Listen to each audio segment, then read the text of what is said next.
Okay, there you go. Ice bucket challenges here on Morning Live. Now, let's talk about something completely different, but something quite serious. A second tremor was felt in Orange Farm last week, Thursday. And even though there were no injuries reported, one begins to wonder if insurance companies are prepared for the damage earthquakes may cause. And to discuss this further, we're joined in our Cape Town Sea Point studios by Christelle Fourie, who is the Managing Director of MUA Insurance Acceptances. Christelle, thank you very much for being our guest. Welcome to the program. Thank you. Thanks for having me. Do you think local insurance industry is prepared to deal with natural disasters like earthquakes? Do people cover for things like this?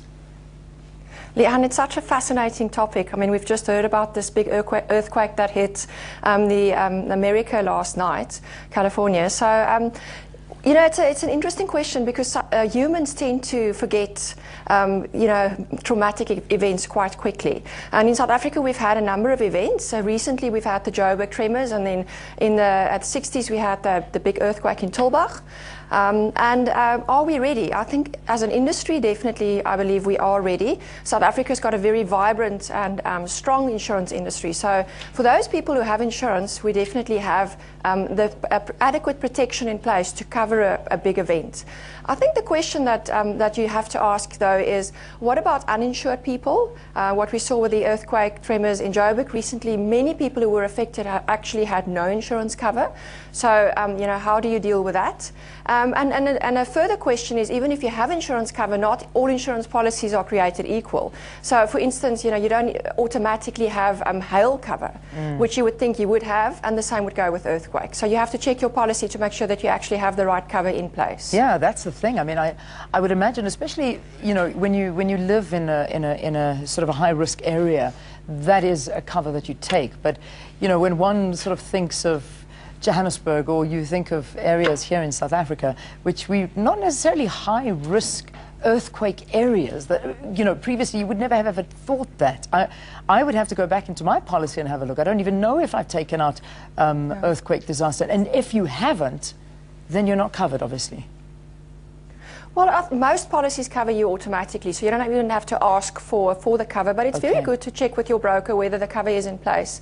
And we've had some big events in South Africa. Cape Town, the Milnerton race course, for instance, is built into where the epicenter was of an earthquake that hit us in the 1820s, which was quite a severe earthquake. So because it hasn't happened in recent memory, we think we're protected. We are protected from large national disasters, that's a fact. Yeah. But it doesn't say that that this won't happen again. Yeah, so it's something you really should look at.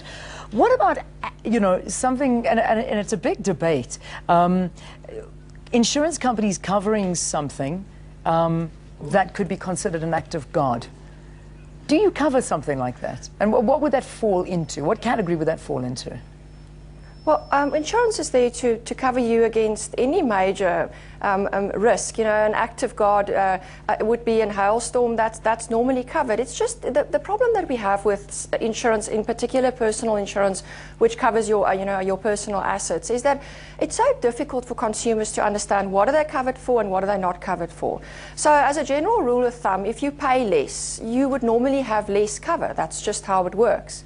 And that's why I believe it's good to have a broker, because a broker can give you good advice. And you don't know, it's not to say that you will pay more for your insurance cover because you have a broker. You must shop around. And when you compare the different policies, make sure that you compare apples with apples. So don't just look at your bottom line premium. Look at the actual cover. Look at the excesses.